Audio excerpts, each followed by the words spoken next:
आपके हम बहुत शुक्रगुजार हैं कि आप काफ़ी शॉर्ट नोटिस पे यहाँ आए हैं। हम आपको ये इन्फॉर्मेशन देना चाहते हैं कि नवंबर के महीने में 8 नवंबर 2024 में पुलिस स्टेशन सफा कदल की टीम ने एसएचओ सफा कदल इंस्पेक्टर विलायत के सुपरविजन में एक बाइक पकड़ी थी ईदगाह के पास, जिसमें 3 ड्रग पेडलर्स को रंगे हाथों पकड़ा था, जिनसे हमें काफ़ी मिकदार में ड्रग मिला था, जिसमें 140 बोतलें कोडीन, 38,530 रुपये कैश जो कि मंशियात को बेचकर इन्होंने हासिल किया था, 3 मोबाइल फोन्स इनसे मिले थे और एक ड्रोन मिला था। उसके बाद एनडीपीएस पर्चा पुलिस स्टेशन सफा कदल में रजिस्टर हुआ और इन 3 अफराद को, जिनके नाम यूं हैं: एजाज अहमद गनई जो कि अथवाजन पांता चौक के हैं, ओवैस अहमद गोजरी जो कि ब्राडीपुरा श्रीनगर के ही हैं, मीर रोमान जो कि ईदगाह श्रीनगर के हैं। तो जो इन्वेस्टिगेशन में हमें आगे पता चला, जो सबूत हमें मिले, उससे ये पता चला कि ये एक इंटरस्टेट ड्रग मॉड्यूल है। उस बिना पे हमें सीनियर अफसरों की डायरेक्शन पे है कि इसकी खोज पे जाओ कि इसका ऑरिजिन क्या है। तो इन्वेस्टिगेशन के दौरान हमें ये पता चला कि जो ये 3 ड्रग पेडलर्स हैं, ये यूटी जेएंडके के बाहर से ड्रग लाते हैं, खुसूसन उत्तर प्रदेश से। तो इसमें हमने एक टीम तश्कील दी, जिसमें सब इंस्पेक्टर अमनदीप सिंह जो कि डीओ नूरबाग है और उनके साथ बाकी पुलिस अफराद रवाना हुए 14 जनवरी 2024 को, और उन्होंने इसके ऑरिजिन की खोज की। दौरान तफ्तीश ये पता चला कि इसमें 2 अफराद जो कि ड्रग सप्लायर्स हैं, जिसमें राजू गुप्ता जो कि उत्तर प्रदेश से हैं और मोहम्मद अबरार जो भी उत्तर प्रदेश से हैं, उनका मुलविस होना पाया गया। बड़ी मेहनत और मशक्कत के बाद इनको उत्तर प्रदेश और दिल्ली से गिरफ्तार किया गया और सबूत मिलने पे इनका इस एनडीपीएस में ड्रग फराहम करना पाया गया और इनको गिरफ्तार किया गया। दौरान इन्वेस्टिगेशन ये पता चला कि ये जो ड्रग सप्लायर्स है, ये यहाँ के ड्रग पेडलर्स को कोरियर के थ्रू ड्रग बेचते थे और जहाँ यहाँ के ड्रग पेडलर्स फिर कंज्यूमर्स में डिस्ट्रीब्यूट करते थे और इसमें पैसा काफ़ी मिकदार में कमाते थे। तो हमें ये बड़ी कामयाबी मिली है कि इंटरस्टेट ड्रग मॉड्यूल बस्ट हुआ, जिसमें अभी तक इस केस में 5 अफराद, जिसमें 3 जेएंडके के वासी है और 2 उत्तर प्रदेश के हैं, उनको गिरफ्तार किया गया। उनसे पूछताछ अभी भी जारी है और उम्मीद है कि आगे और भी गिरफ्तारियां अमल में लाई जाएंगी। इसमें जो हमें खुसूसन मिला कि इनके पास जो ड्रोन था, उस ड्रोन से ये मॉनिटर करते थे पुलिस की मूवमेंट और पब्लिक से बचने के लिए, और जो इनके पास कंज्यूमर्स आते थे ड्रग लेने के, उसको भी ट्रैक करते थे कि ये अकेला आया है या इसने हमारे को ट्रैप किया है। तो उसमें पुलिस स्टेशन सफा कदल की टीम ने बड़ी हिकमत अमली से इनको दबोच लिया और सारी रिकवरीज इस केस में बतौर वजह सबूत शामिल की। तो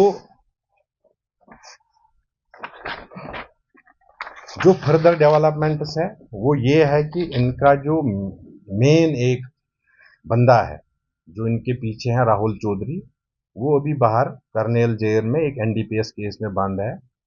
उसको भी इस केस में लाया जाएगा, उससे भी पूछताछ लाई जाएगी, ताकि जो दोनों लिंकेजेस है, बैकवर्ड लिंकेज जो ऑरिजिन है कि ये ड्रग कहाँ से आता है, और फॉरवर्ड लिंकेज कि ये फिर किनको भेजते हैं, और इस केस में जितने भी मुलविस होंगे, चाहे वो यूटी के होंगे या इसके बाहर के होंगे, सबको इस केस में गिरफ्तार किया जाएगा और जितनी भी रिकवरी होगी वो इस केस में लाई जाएगी। अभी हमने एक कोरियर कंपनी का एक कंसाइनमेंट होल्ड पे रखा है, जिसको हम ऑनरेबल कोर्ट को गुजारिश करेंगे कि ये खोला जाए और उसमें देखा जाए कि क्या है। तो अभी हमारी मैसेज यही है कि जो कंज्यूमर्स है उनको इलाज करने की ज़रूरत है, माँ बाप को सामने आने की ज़रूरत है, सोसाइटी को सामने आने की ज़रूरत है और उनको सपोर्ट देने की ज़रूरत है, ताकि इस बीमारी से वो बाज आए या इस बीमारी से वो ठीक हो जाए। और ड्रग पेडलर्स जो हैं या उनके सब सप्लायर्स या सप्लायर्स है या जो यहाँ पे से ऑर्जन है, उनके पास एक ही चीज़ है कि उनको एनडीपीएस पर्चों में गिरफ्तार किया जाएगा, उनके खिलाफ कड़ी से कड़ी कार्रवाई की जाएगी। जे.एंड.के पुलिस, श्रीनगर पुलिस का यही मकसद है कि हमारी सोसाइटी ड्रग फ्री सोसाइटी रहे। तब तक हर इकदामात और हर कोई कोशिश की जाएगी। हमें बहुत खुशी है कि लोग इसमें हमें काफ़ी ज़्यादा इन्फॉर्मेशन भी देते हैं और काफ़ी ज़्यादा पर्चे पिछले महीनों से हम रजिस्टर कर चुके हैं। एनडीपीएस पर्चा देने के बाद हम इसकी इन्वेस्टिगेशन पे ज़्यादा जोर दे रहे हैं ताकि इनकी बेल ना हो। उसके बाद हमारे पास प्रोविज़न है पिट एनडीपीएस, जो कि नोटोरियस ड्रग पेडलर्स है, जो सुधरने का नाम नहीं लेते हैं।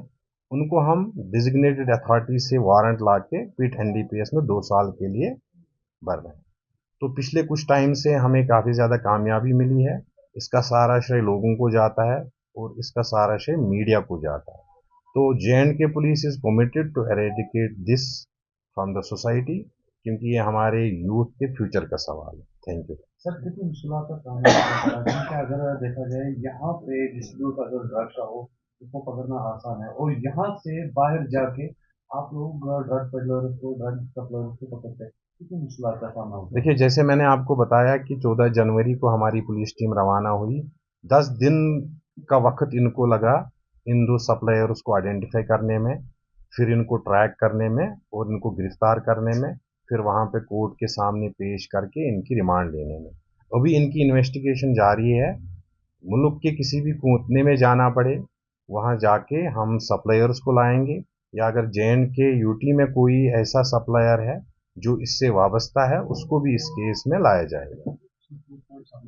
ड्रोन का इस्तेमाल किया जा रहा था कि हो जाए कि पूरे कंप्लीट किया जाए, टास्क को कंप्लीट किया जाए, लेकिन आपने कोरियर कंपनीज के बारे में भी जिक्र किया। क्या अभी करंटली तस्वीर में कंपनीज काम कर रही हैं? क्या उनके भी कहीं ना कहीं मॉनिटरिंग जा रही है कि पर्टिकुलर एक कोरियर कंपनी का आजकल जो जिक्र हो रहा है, बाकी भी कई सारी कोरियर कंपनीज है जो प्राइवेट पे काम करती है, ताकि पिछले कुछ 2 महीने से अगर हम देखें तो कोई नई कोरियर कंपनी तस्वीर में आ रही है, तो क्या उसको भी रेगुलरली मॉनिटरिंग? देखिए, एनडीपीएस इन्वेस्टिगेशन में हर सवाल का जवाब है। इन सारे लोगों को जो इसमें मुंसलिक है, चाहे वो कंपनी है, चाहे वो कोरियर कंपनी है, या यहाँ से हैं, बाहर से हैं, या कोई फाइनेंशियल ट्रांजैक्शन इसमें निकले, हर चीज़ में कार्रवाई लाई जाएगी। जैसे मैं एक एग्जांपल देता हूँ कि इनके जो ड्रग पेडलर्स के बैंक अकाउंट्स हैं, उनको हमने फ्रीज किया। कम से कम लाखों रुपीज़ में वो पैसा अभी फ्रीज है बैंक अकाउंट्स में, क्योंकि इन्वेस्टिगेशन के दौरान हमें ये पता चला कि जो ये पैसा है, ये ड्रग मंशियात की फरोख्त से हासिल किया गया है। हम इन एक्यूज्ड ड्रग पेडलर्स की वैल्यूएशन कर रहे हैं प्रॉपर्टी की, इनके फाइनेंशियल ट्रांजैक्शन देख रहे हैं, इनका अकाउंट बैलेंस देख रहे हैं, और फिर ये तफ्तीश कर रहे हैं कि ये पैसा आया कहाँ से। अगर ये मंशियात का पैसा है तो इसको अटैच किया जाएगा बाज़ाब्ता एनडीपीएस एक्ट के तहत। बात रही कोरियर कंपनी की या कोई मोड ऐसा की, अगर कोई गाड़ी में ड्रग आता है तो उस गाड़ी को भी हम अटैच कर रहे हैं। हमने काफ़ी ज़्यादा गाड़ियां इस साल अटैच की। अगर इस ड्रग के पैसे मकान बना है तो उस मकान को भी अटैच किया जाएगा। इसमें बिल्कुल सख्ती है और इसमें कोई कमी और कोई माफ़ी नहीं है। ड्रग के पैसे से जो भी कुछ बना है वो अटैच होगा। इसमें हमारे पास कानून है। और अगर कोई कंपनी का, कोई ड्रग डीलर का या किसी भी दूसरे इंसान का इसके साथ वाबस्ता है, उसको भी तफ्तीश में लाके उससे पूछताछ की जाएगी। अगर उसकी इन्वॉल्वमेंट इस केस में निकली या बाकी केसों में निकली तो उसको कानून के दायरे में सजा दी जाएगी।